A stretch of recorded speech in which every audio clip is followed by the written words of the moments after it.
እሺ እንጀምር።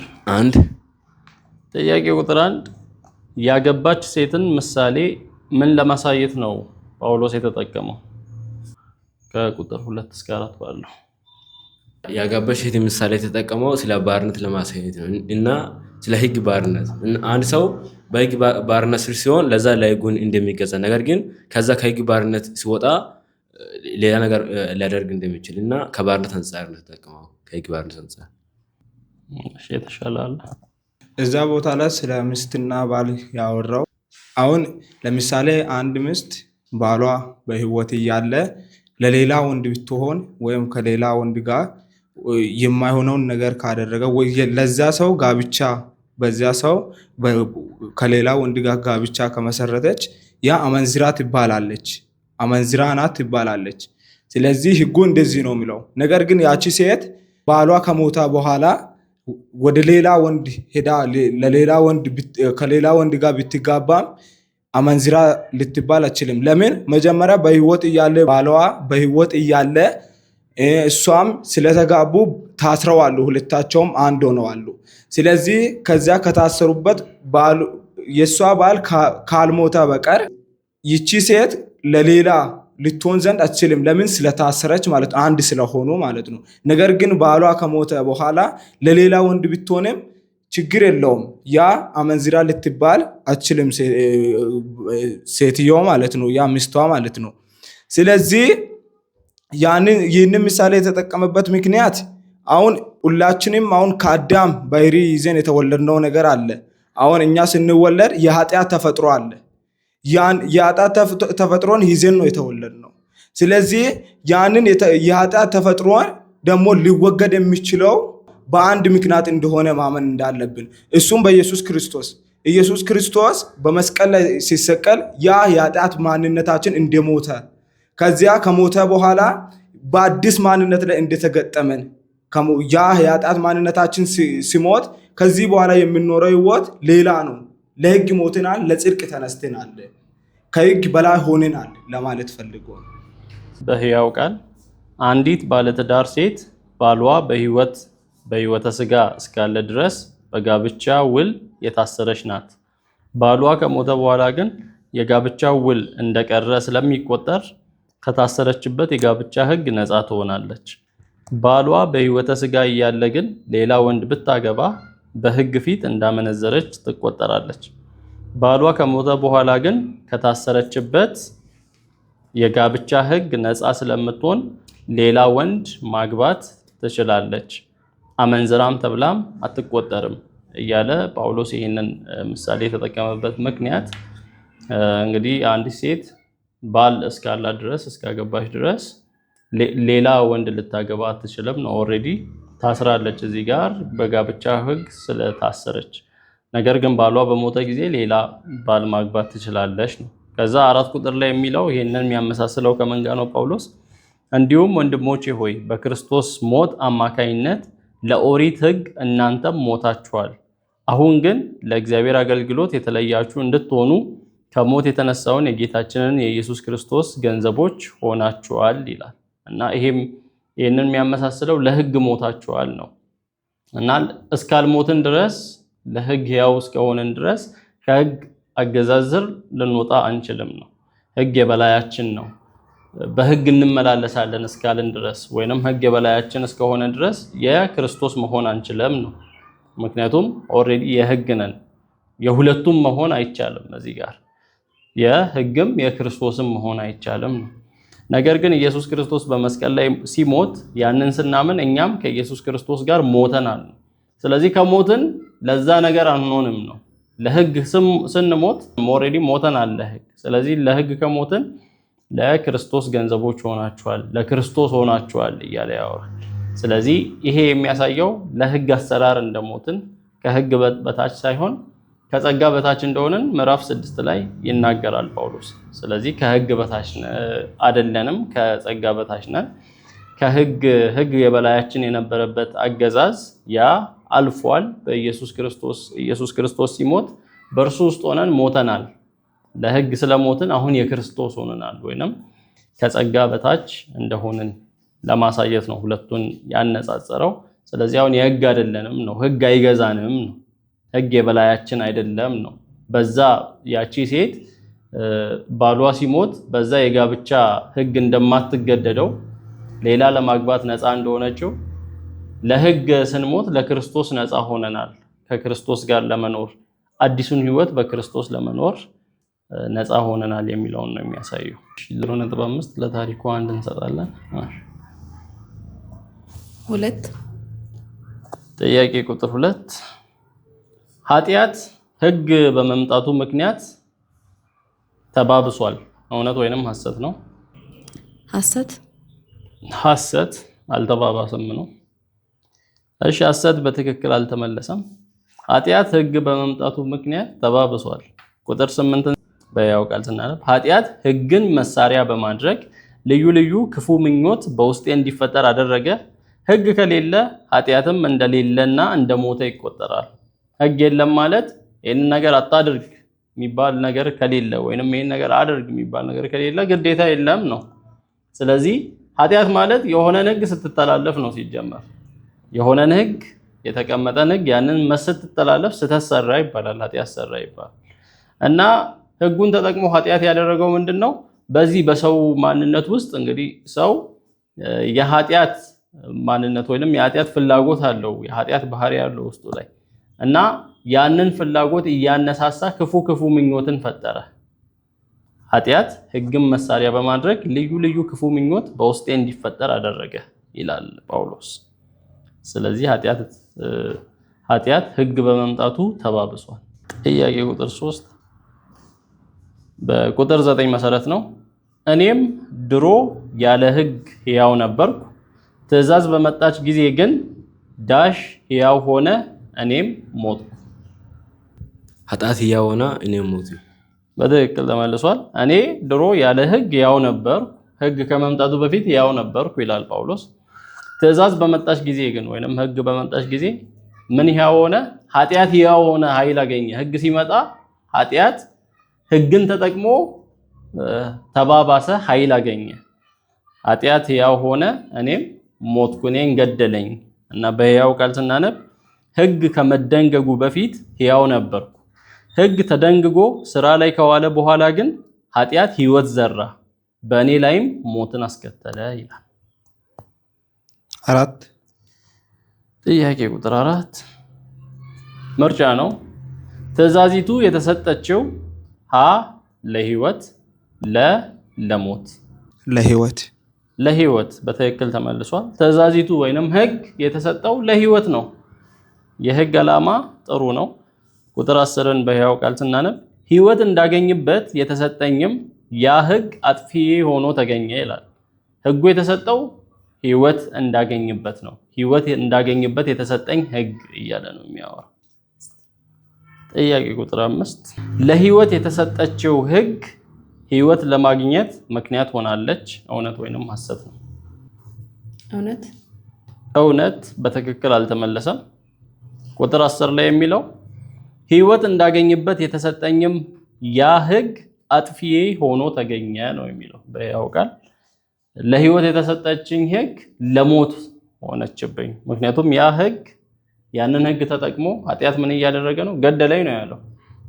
በዛ ትእዛዝ ኃጢአት በትእዛዝ ገደለኝ፣ ያችን ትእዛዝ ተጠቅሞ ገደለኝ ስላለ ለህይወት የተሰጠችው ህግ ህይወት ለማግኘት ምክንያት አልሆነችም፣ ለሞት ነው ምክንያት የሆነችው። ኃጢአት የሚያታልለው እና የሚገድለው በምንድን ነው? ኃጢአት ምክንያት አገኝቶ በህግ ነው። በትክክል ተመልሷል። ቁጥር 11 ላይ ስናነብ ስለዚህ ኃጢአት ህግን መሳሪያ በማድረግ አታልለኝ፣ የህጉን ትእዛዝ በመተላለፌም ገደለኝ ይላል። ስለዚህ የሚያታልለው እንዲሁም የሚገድለው ኃጢአት በህግ ነው፣ ህግን ተጠቅሞ ነው። 7 ህግ እርኩስ ነው። እውነት ወይንም ሐሰት? ሐሰት። ቁጥር 12 ላይ ስለዚህ ልብ ብለን ካስተዋልነው ህጉ ቅዱስ ነው፣ ትእዛዛቱም የተቀደሱ መልካምና ትክክለኛ ናቸው ይላል። እና ህጉ በራሱ ቅዱስ ነው። ትእዛዛቱ አትግደል፣ አታመንዝር፣ አትስረቅ ነው። ክፉ ነገር አታደርግ ነው ህጉ የሚለው። ህጉ በራሱ መጥፎ ሆኖ አይደለም። ኃጢአት ግን ያንን ህግ ተጠቅሞ በውስጣችን ያለውን ክፉ ምኞትን በመዝራት ያንን ክፉ ምኞት እንድናደርግ እያባባሰው ነው እንጂ ህጉ በራሱ ንጹህ ነው፣ መልካም ነው የሚል ነው። ቁጥር 8 ህግ ሞትን ያስከትላል፣ እውነት ወይንም ሐሰት? እውነት በትክክል አልተመለሰም። ቁጥር 13ን ስናይ ታዲያ ሞትን ያመጣብኝ ያ መልካሙ ነገር ህግ ነውን? ሊሆን አይችልም። ሞትን ያመጣው ህግ ሳይሆን ኃጢአት ነው። ኃጢአት ህግን መሳሪያ አድርጎ ሞትን ሊያስከትልብኝ ችሏልና በዚህም በህግ ትእዛዝ አማካይነት የኃጢአት ትክክለኛ መልኩ ሊገለጥ ችሏል። ስለዚህ ህግ አይደለም እየገደለ ያለው፣ ህግን ተጠቅሞ ኃጢአት እንደሆነ ነው ከቅድሙ እያብራራ ያለው ጳውሎስ። 10 ጥያቄ ቁጥር 10 ከቁጥር 15 እስከ 20 ላይ ያለው ሰው ለምንድን ነው የሚወደውን በጎ ነገር ማድረግ ያቃተው? አቅም ስላጣ። አብራራው። እኛ መጀመሪያ ለክፉ መንግስት ወይም ኤፌሶን ላይ እንደምናገረው እናንተም ለዛ መንግስት ይገዙ ነበር፣ ለጨለማ መንግስት የሚል አለ እና ይህ ጸጋ አለ። ይህ ጸጋ ኃጢአትንና ዓለማዊ ምኞትን ክደን እንድንከተል የሚያደርገው ነውና ይላል እና በዛ ቁጥር ላይ ያለ ሰው የኃጢአት ባሪያ ነው እና እምቢ እንዳይል አቅም አጣ። ደግሞ የሚወደውን እንዲያደርግ ደግሞ የጽድቅ ባሪያ አይደለም። ስለዚህ የኃጢአት ባሪያ በመሆኑ ነው አቅም ያጣው እና እየፈለገ እንዲያደርግ ያደረገው የአቅም ማጣት ወይም የዛ የኃጢአት ባርነት ስር መሆኑ ነው። እሺ የተሻለ መልስ። እዛ ቦታ ጳውሎስ እያወራ ያለው የሚወደውን አላደርገውም ግን የማልወደውን ነው የሚያደርገው ብሎ ሲያወራ ያንን ነገር አላደርግም ብዬ በያወራ አላደርግም ስል ነገር ግን ያንን ነገር አድርጌ ይገኛሉ። ያንን አንድ ነጣት አልሰራም ብዬ ግን ያንን ነጣት ሰርቼ ይገኛለሁ። ያ ምንድነው? እኔ ራሴ ሊያደርግ በማለት ነው። እኔ ራሴ ያንን ነገር ሊያደርግ በማለት ነው። ያ ምንድነው? ሙሉ በሙሉ በዚህ ክፍል ላይ የሚናገረው ሙሉ በሙሉ በእርሱ ላይ ዲፔንድ እንድንሆን ነው። በመንፈስ ቅዱስ ምዕራፍ 8 ላይ ይናገራል። ሙሉ በሙሉ በቃ በመንፈስ ቅዱስ ለመደገፍ እንዳለብን የእግዚአብሔር ኃይል እንደሚያግዝን በዚያ ነገር ላይ መደገፍ እንዳለብን ነው የሚያወራው። እሺ ይሄ ክፍል ለመዳን ወይንም ለመጽደቅ የራስ ስራ ያስፈልጋል የሚለውን ነገር ኮምፕሊትሊ የሚያጠፋ ነገር ነው። አንዳንደኛ የምናደርጋቸው ነገሮች አሉ በመዳናችን ዙሪያ የሚለውን ነገር ሙሉ በሙሉ እንዲጠፋ የሚያደርግ ክፍል ነው። ምክንያቱም መጽሐፍ ቅዱስ ቲቶ ላይም በሚናገርበት ጊዜ ሰዎችን የሚያድን የእግዚአብሔር ጸጋ ተገልጧልና ብሎ ያ ያዳነው ጸጋ ነው ኃጢአተኝነትንና ዓለማዊ ምኞትን ክደን የተባረከውን ተስፋችንን እርሱም የታላቁን የጌታችንና የመድኃኒታችንን የኢየሱስ ክርስቶስ ክብር መገለጥ እየተጠባበቅን አሁን በዚህ ዘመን እግዚአብሔርን በመፍራት በጽድቅ እግዚአብሔርን በመምሰል እንድንኖር ያስተምረናል አይነት የሚለው ያ ያዳነን ጸጋ ራሱ ነው የሚያኖረን ነው። እግዚአብሔርን በመምሰል በጽድቅ እንድንኖር በዚህ ዓለም በአሁን ዘመን እንደዛ በጽድቅ እንድንኖር የሚያስችለን ያ ጸጋ ራሱ ነው እና አንዳንዴ የምናስበው ምንድነው? ኢየሱስ ክርስቶስ በመስቀል ላይ ተሰቅሎ አድኖኛል፣ ከዛ ደግሞ እኔ ኖረዋለሁ አይነት ነገር ኑሯችንን በእኛ ላይ የሆነ እናደርገዋለን። አድኖኛል እሱ ከዛ እኔ ያስቀጥለዋለሁ አይነት ነገር ነው። መጽሐፍ ቅዱስ ግን የሚነግረን ያ ያዳነን ጸጋ ራሱ ነው አሁንም አቅም የሚሰጠን ኃጢአትን እምቢ እንድንል እና እዚህ ጋር ያለው ሰውዬ ደግሞ በጣም ተቸግሯል። እግዚአብሔርን ሊያስደስት ይፈልጋል፣ በእግዚአብሔር ሕግ ውስጡ ደስ ይለዋል፣ ግን ደግሞ ስጋው አልቻለም። የሚያደርገው እሱ የሚወደው በጎ ነገር ለማድረግ ነው፣ የሚያደርገው ግን ተቃራኒ የሆነበት ተቸገረ እና ምንድነው ሲባል በራሱ ጥረት ሊያደርግ አልቻለም ነው። በራሱ ጥረት ነው የሞከረው። እንግዲህ እሱ ሊያደርግ የሚፈልገው ነገር አለ በራሱ ያንን ሊያደርግ የሚፈልገውን ነገር አላደረገም። ሊያደርግ የሚፈልገውን መልካም ነገር አላደረገም። ስለዚህ ምን መሆን አለበት የሚለው መፍትሄ ሲጀመር ያለው ምንድነው? ከክርስቶስ ጋር ሞታችኋል፣ ያንን አምኖ መቀበል ነው። ጀስት እዛ ላይ ከክርስቶስ ጋር በመስቀል ላይ በተሰቀልን ጊዜ ሞተናል።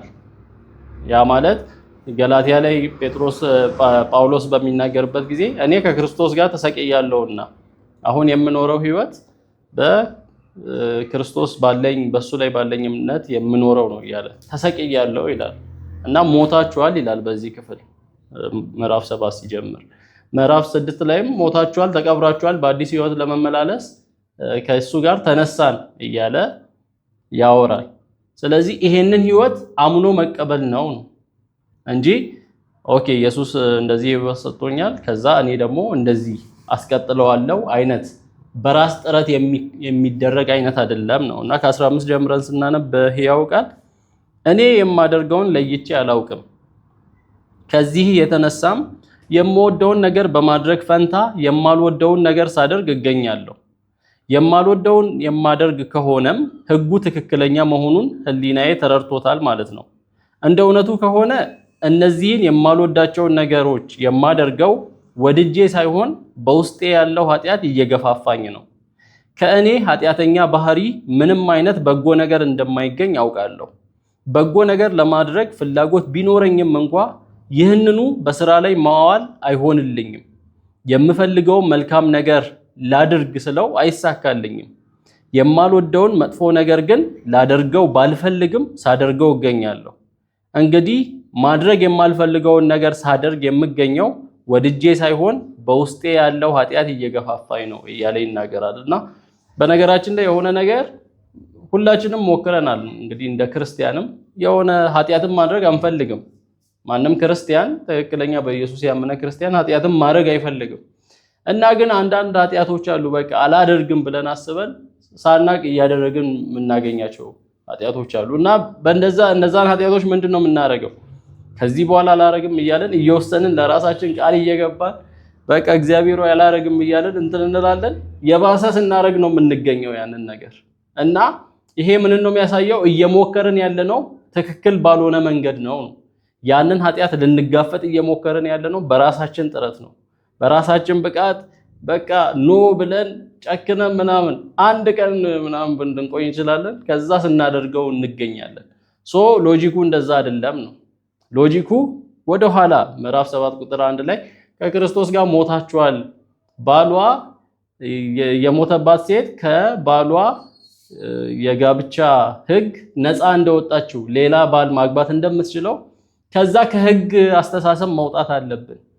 ይሄን አድርጌ እግዚአብሔርን አስደስተዋለሁ ከሚል አስተሳሰብ መውጣት አለብን። በራሳችን ጥረት እግዚአብሔርን ለማስደሰት በጽድቅ ለመኖር ከምናስበው ጥረት እስካልወጣን ድረስ ይሄ ነገር አፕላይ ይሆናል ነው። ስለዚህ ምንድነው ከዚህ የበለጠ የመንፈስ ሕግ አለ ብሎ ምዕራፍ 8 ላይ ደግሞ መፍትሄውን ይነግራል። በዛ እሱ በሰራው ስራ ላይ ዲፔንድ መሆን እንደሞትን፣ ለኃጢአት እንደሞትን፣ ለሕግ እንደሞትን አምኖ መቀበል ነው። ያንን እንደሞትን ማመን ነው መፍትሄው የሚሆን። በውስጡ ሰውነቴ ዳሽ በቁጥር 22 መሰረት ኃጢአት ነግሷል አይደለም። በውስጡ ሰውነቴ ኃጢአትን ማድረግ አልፈልግም አይደለም። ያው ሐሳቡ ወደዛው ነው፣ ግን በውስጡ ሰውነቴ በእግዚአብሔር ሕግ ደስ ይለኛልና ነው የሚለው። በውስጡ ሰውነቴ በእግዚአብሔር ሕግ ደስ ይለኛልና ነገር ግን በብልቶቼ ከአይምሮዬ ሕግ ጋር የሚዋጋውንና በብልቶቼ ባለ በኃጢአት ሕግ የሚማርከኝን ሌላ ሕግ አያለው ይላል።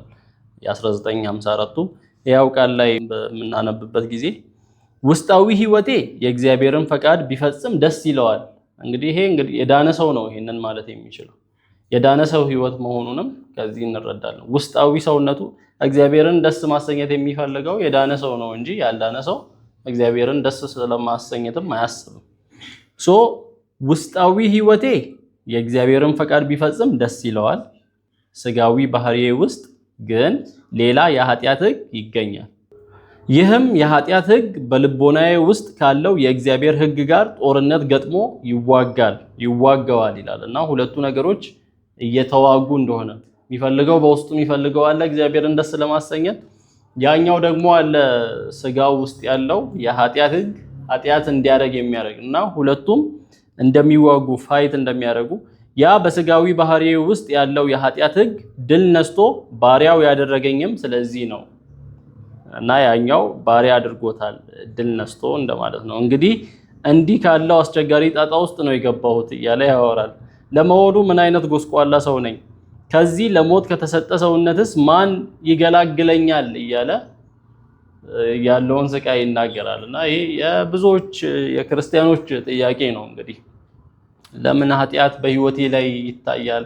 ወስናለሁ እኮ ጸልያለሁ እኮ የሚል አይነት ብዙ ጥያቄዎች ይነሳሉ በክርስቲያኖች እና መፍትሄው በኢየሱስ ክርስቶስ ስራ ማረፍ ነው እና ያንን አምኖ መቀበል ለኃጢአት እንደሞትን ለህግ እንደሞትን ከህግ እንደተላቀቅን አሁን በራሳችን ጥረት የምናስደስተው እግዚአብሔርን ለማስደሰት እንደማንችል በራሳችን ጥረት በጽድቅ መኖር እንደማንችል ራሳችንን ለጸጋው አሳልፈን የሚረዳን ጸጋው እንደሆነ የሆነች ነገር አድርገን ብንታይ የሆነ ኃጢአት እንቢ ብለን ብንታይ ለዛ ነገር ክሬዲቱን የሚወስደው የእግዚአብሔር ጸጋ እንጂ የኛ ብቃት እንዳልሆነ እያሰብን ያንን ራሳችንን ጸጋው ላይ ዲፔንድ አድርገን መኖር ነው ብቸኛው መፍትሄው እና ምዕራፍ 8 ላይ መፍትሄውን ያብራራል። ይዛል 12 ለህግ የሞት ነው እንዴት ነው?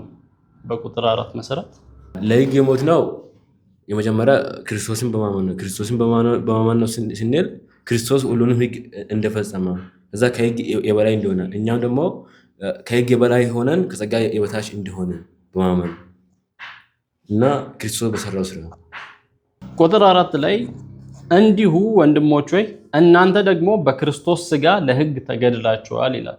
ኢየሱስ ክርስቶስ በመስቀል ላይ በሞተ ጊዜ እንግዲህ ኢየሱስ የሞተው ለራሱ ኃጢአት አይደለም። እሱ ኃጢአት የለበትም፣ ኃጢአት አልሰራም፣ ንጹህ ሰው ነበር። ስለዚህ ምንድነው ስንል የኢየሱስ ክርስቶስ ሞት የምትክ ሞት ነው የሚባለው። ተክቶ ነው እኛ ነን የተሰቀልነው ነው። እዛ ላይ በሌላ ቋንቋ ኢየሱስን ስናምን ምን እያልን ነው? ከሱ ጋር ሞቻለሁ እያልን ነው። ተቀብሬያለሁ፣ ተነስቻለሁ አይደል የምንለው። ኮንፌስ የምናደርገው በጥምቀትም የምናሳየው ያን ነው። ከክርስቶስ ጋር መሞቴን መቀበሬን መነሳቴን አሳያለሁ ብለን ነው ውሃ ውስጥ ገብተን የምንወጣው ማለት ነው። እና እዚህ ጋር ከክርስቶስ ጋር ሞተናል ነው። ከክርስቶስ ጋር ሞትክ ማለት ለምንድን ነው የሞትከው ሲባል ለህግ ነው የሞትነው። ለህግ አገዛዝ ለየትኛው ለሙሴ ህግ ብቻ አይደለም፣ በነገራችን ላይ ለየትኛውም አይነት ህግ ይሄም ማድረግ አለብህ ትክክሉ ይሄ ነው ከሚለው አይነት ህግ እና ለዛ አይነት ህግ ሞተናል ነው በክርስቶስ ኢየሱስ ባመነን ጊዜ በእንደዛ አይነት መንገድ ነው። ለህግ የሞት ነው ለምንድን ነው? በቁጥር 4 መሰረት ለህግ የሞት ነው ለህግም ይገዛሉ ለጸጋም ይገዛሉ ማለት አንችልም። አሁን በጽድቅ ለመመላለስ ለህግ መሞት አለብን። ለህግ ሕያው ሆነን በጽድቅ መመላለስ አንችልም። ወይም ለክርስቶስ ሕያው ለመሆን ለህግ መሞት አለብን። ስለዚህ ለምንድን ነው በነፃነት ለመመላለስ አንደኛ፣ ሁለተኛ ደግሞ በጽድቅ ለመኖር ለዛ ለህጉ በመሞት በጽድቅ ለመኖር በጽድቅ ለመኖር ለእግዚአብሔር ለመኖር ነው። እዚህ ቁጥር 4 ላይ እናንተ ደግሞ በክርስቶስ ስጋ ለህግ ተገድላችኋል ለእግዚአብሔር ፍሬ እንድናፈራ እናንተም ለሌላው ከሙታን ለተነሳው ለእርሱ ተሆኑ ዘንድ ለኢየሱስ ተሆኑ ዘንድ ለእግዚአብሔር ፍሬ እንድናፈራ ነው አንደኛው። ብዙ ጊዜ አሁን ለህግ ሞተናል በሚባልበት ጊዜ የሰው አይምሮ ቀጥታ ሄዶ የሚያስበው ምንድነው? በቃ እንደዚህ እንደፈለግን ኃጢአት እንስራ ህግን አንጠብቅ የሚል አይነት አስተሳሰብ ነው በአንድ አይምሮ ውስጥ የሚመጣው። እና መታወቅ ያለበት ነገር ለህግ ሞተናል ሲባል ለራሳችን ነፃ ሆነናል ማለት አይደለም። ወይንም መሃል ላይ ከህግ ነፃ የወጣ ከዛ ባዶ የሆነ ማለት አይደለም። ከህግ ስንፋታ ከክርስቶስ ጋር ተጋብተናል ነው ነገሩ። ከህግ ተፋተናል ከማን ጋር? ከክርስቶስ ጋር ከጸጋ ጋር ሆነናል። ከጸጋ ጋር አንድ ሆነናል።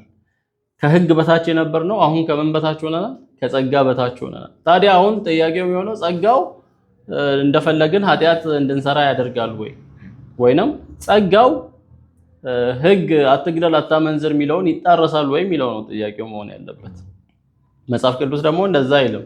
ምክንያቱም ሮሜ ምዕራፍ 3 ላይ እንኳን እንግዲህ ህግን እንሽራለን ወይ ሲል ጳውሎስ አይደለም ህግን አንሽርም ህግን እናጠብቃለን እንጂ። ነገር ግን የሚሆነው ምንድነው? በዛ በህግ አሰራር አይደለም ነው። ህግ የሚለው ይሄንን አድርግ ይሄንን አታድርግ በሚለው በዛ ነበር የምንገዛው። አሁን ግን ከዛ የበለጠ ህይወት ተሰጥቶናል።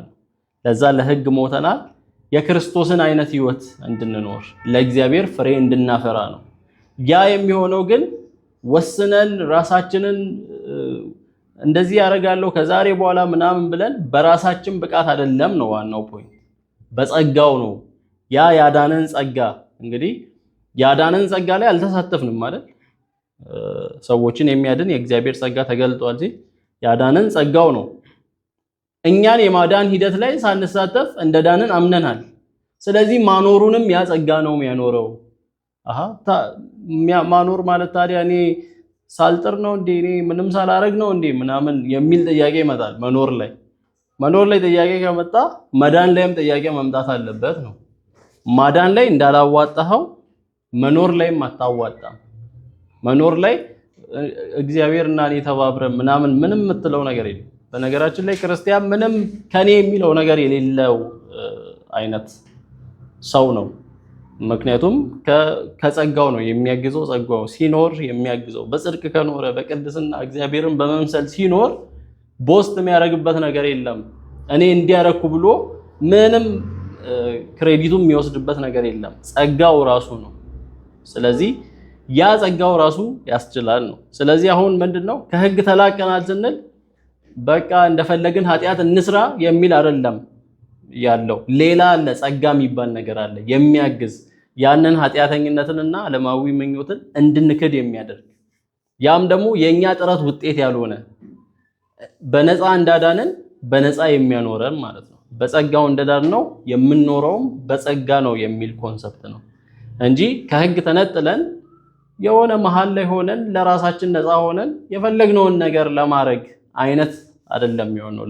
ከህግ ተፋተን ከጸጋው ጋር ተጋብተናል፣ ከኢየሱስ ጋር ተጋብተን ለኢየሱስ ተሆኑ ዘንድ ይላልና በሕያው ቃልም ስናነብ ይሄንን ቁጥር 4 እንዲሁም ወንድሞቼ ሆይ በክርስቶስ ሞት አማካይነት ለኦሪት ህግ እናንተም ሞታችኋል።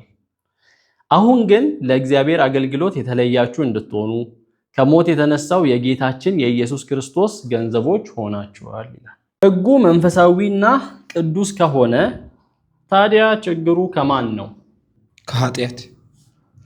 ከኃጢአት በቁጥር 14 መሰረት አይደለም። 14 ቁጥርን እናንብብ።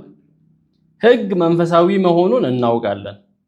ችግሩ ከህግ አይደለም፣ ነገር ግን ለኃጢአት ባሪያ ሆኜ የተሸጥኩ እኔ መንፈሳዊነት የሌለኝ ሰው ነኝ። ከኔ ነው ችግሩ። ችግሩ ከህግ አይደለም። እኔ ለኃጢአት ባሪያ ሆኜ የተሸጥኩ መንፈሳዊነት የሌለኝ ሰው ነኝ። በ1954 በመናነብበት ጊዜ ህግ መንፈሳዊ እንደሆነ እናውቃለንና እኔ ግን ከኃጢአት በታች ልሆን የተሸጥኩ የሥጋ ነኝ እና ህግ ያስቀመጠው መስፈርት ህጉ መንፈሳዊ ነው። ያንን የመንፈሳዊ ስታንዳርድ አሟላ ያለ ነው። እኔ እዚህ ጋር በሥጋ ነው ያለሁት። መቼም ቢሆን ህግን እንፈጽማለን ብለን ስንጥር በሥጋ ነው፣ መቼም በመንፈስ አይደለም። የመንፈሱማ በቃ ጸጋው ነው የሚያግዘኝ፣ ጸጋው ነው የሚያኖረኝ፣ ጸጋ ነው የምንለው። እስቲ እንዲያርጌ ደግሞ ዘንድሮ ይሄንን አርጌ እግዚአብሔርን ላስደስት ብለህ ባሰብክ በዛች ቅጽበት ወደ ምን መጣል ነው? ወደ ህግ መጣል ነው። ወደ ህግ ስትመጣ ደግሞ በራስህ ጥረት ነው ላድርግ እያልክ ያለው። አንተ በራስህ የምታደርገው ነገር ደግሞ እግዚአብሔርን ደስ ሊያሰኘው አይችልም። ከክርስቶስ ሞት በላይ እግዚአብሔርን ደስ የሚያሰኘው የሚያሳርፈውም ነገር የለም ነው። እሱ ኢየሱስ ክርስቶስ ሞቶ ነው አይደል ሁሉንም ነገር የጨረሰልን። ስለዚህ አት ኤኒ ታይም እንደዚህ ላድርግ ለእግዚአብሔር እስኪ እንደዚህ ላድርግ ብለን በራሳችን ጥረት በራሳችን ብቃት በቅድስና ልንኖር እግዚአብሔርን ልንመስል ስንሞክር ይሄንን አድርጌ እግዚአብሔርን አስደስተዋለሁ ወደ ማለት ስንመጣ ምን እያሰብን ነው? በራስ ጥረት ወደ ማድረግ እየመጣን ነው። ወደ ስጋ መጣናል ነው። ወደ ስጋዊነት መጣን። ስጋ ደግሞ አይችልም ነው። ለኃጢአት የተሸጠ ነው። ከኃጢአት በታች ሊሆን የተሸጠ የስጋ ነኝ። ህጉ ምንድነው የሚለው? መጥፎ ነገሮች እግዚአብሔር ደስ የማያሰኙ ነገሮች አታድርጉ የሚል ነው። አሟላ እያለ ያለው የጻድቁን የእግዚአብሔርን መስፈርት ነው። የጻድቁን የእግዚአብሔርን መስፈርት በዚህ በኃጢአተኛ ስጋ በራስ ጥረት ላሳካ ማለት መቼም የማይሆን ነገር ነው። ከዛ አንፃር ነው። ስለዚህ ችግሩ ከስጋ ነው። 14 በስጋ ሳለን ፍሬ የምናፈራው ለምንድን ነው? በቁጥር 5 መሰረት ለኃጢአት ህግ ወይም ለኃጢአት። እሺ አልተመለሰም። ለጽድቅ ስለተገዛን አይደለም። ቁጥር 5 ላይ በስጋ ሳለን በሕግ የሚሆን የኃጢአት መሻት ለሞት ፍሬ ሊያፈራ በብልቶቻችን ይሰራ ነበርና ለሞት ነው። በሕያው ቃል በማንብበት ጊዜ ቁጥር 5ን ለስጋችን ፈቃድ ተገዝተን በነበርንበት ዘመን ሕጉ ያሳወቀን ክፉ ምኞቶችን በልቦናችን እየተጠነሰሱ የእግዚአብሔርን ትእዛዝ ስናፈርስ ኃጢአት በመስራታችን የሞትን ፍሬ ስናጭድ ኖረናል። ስለዚህ የሞትን ፍሬ ነው፣ ለሞት ነው ፍሬ እያፈራን ያለ ነው እና ፍሬ የምናፈራው ለሞት ነው። በስጋ በምንሆንበት ጊዜ ለሞት ነው። ምክንያቱም ሕጉን መጠበቅ አትችልም። ሕጉ ተጠቅሞ ኃጢአትን ትሰራለህ ማለት ነው። ኃጢአት በሕጉ ኃጢአትን ያባብስብሃል። የኃጢአት ደሞዝ ደግሞ ሞት ነው። ስለዚህ የምታፈራው ፍሬ ለሞት ነው በስጋ ሳለ። አሁን የምንገዛው በዳሽ ነው፣ በዳሽ አይደለም። በጸጋ ነው፣ በሕግ አይደለም። እሺ አይደለም። ቁጥር 6 ሲነበብ አሁን ግን ለእርሱ ለታሰርንበት ስለሞትን ከሕግ ተፈተናል። እንግዲህ ይህንን ከቅድሙ እያወራን አሁን ግን ለእርሱ ለታሰርንበት ስለሞትን ለሕግ ስለሞትን ከሕግ ተፈተናል። ስለዚህም በአዲሱ መንፈስ ኑሮ እንገዛለን እንጂ በአሮጌው በፊደል ኑሮ አይደለም። የምንገዛው አሁን በአዲሱ መንፈስ ኑሮ ነው እንጂ በአሮጌው በፊደል ማለት በሕግ በተጻፈው ተጽፎ በተሰጠው በዛ አይደለም። አሁን የምንገዛው መገዛትን ሰርቭ ይለዋል። ዊ ሰርቭ ምናገለግለው ይለዋል። ሕያው ቃል ሳነብላችሁ አሁን ግን ከክርስቶስ ጋር አብረን በመሞታችን አስሮ ይገዛን ከነበረው ከሕግ ባርነት ነፃ ወጥተናል። ከእንግዲህ ወዲህ የምናገለግለው ከመንፈስ ቅዱስ ባገኘነው አዲስ ሕይወት እንጂ በኦሪት ሕግ መሰረት አይደለም።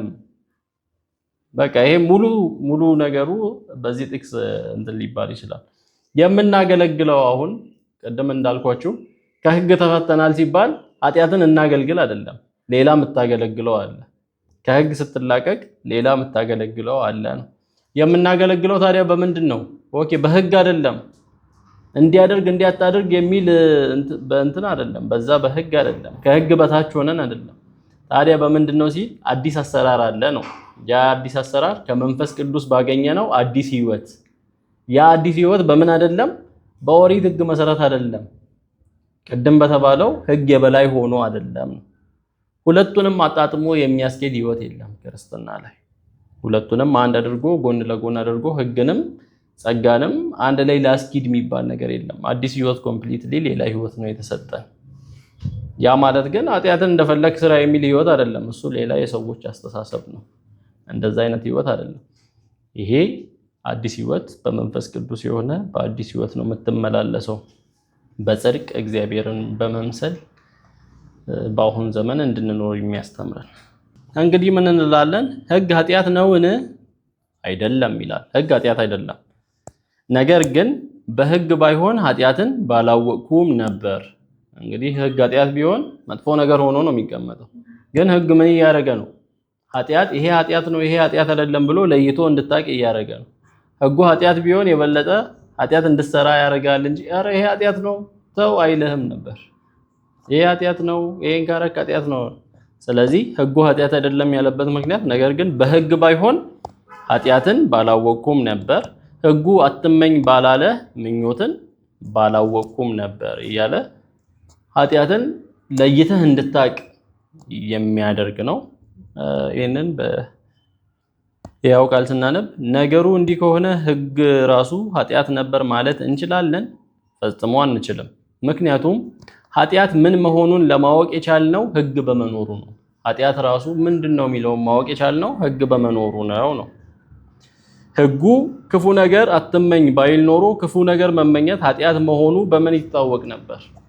ስለዚህ ሕጉ ኃጢአትን ያሳውቃል። አሁን ችግሩ ግን ምንድነው? ከማሳወቅ ባለፈ አይረዳህም ነው ሕጉ። ኃጢአት እንደ መስታወት ነው ሕግ። ሌላ ቦታ ላይ ሕግ እንደ መስታወት ነው።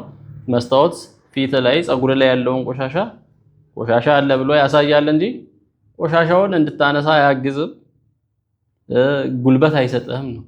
ነገር ግን ወደ ጸጋ ስንመጣ ያሳይሃል፣ ያግዝሃል ያንን እንድታነሳ እና ጸጋ የሚለየው ያ ነው። ሕግና ጸጋ ምንድነው ልዩነታቸው? ጸጋ አሳይቶ ብቻ ያጥብሃል፣ ያግዝሃል፣ ይረዳሃል ነው። ህጉ ግን ማሳየት ብቻ ነው። ያ ነው የጸጋና የህግ ልዩነት።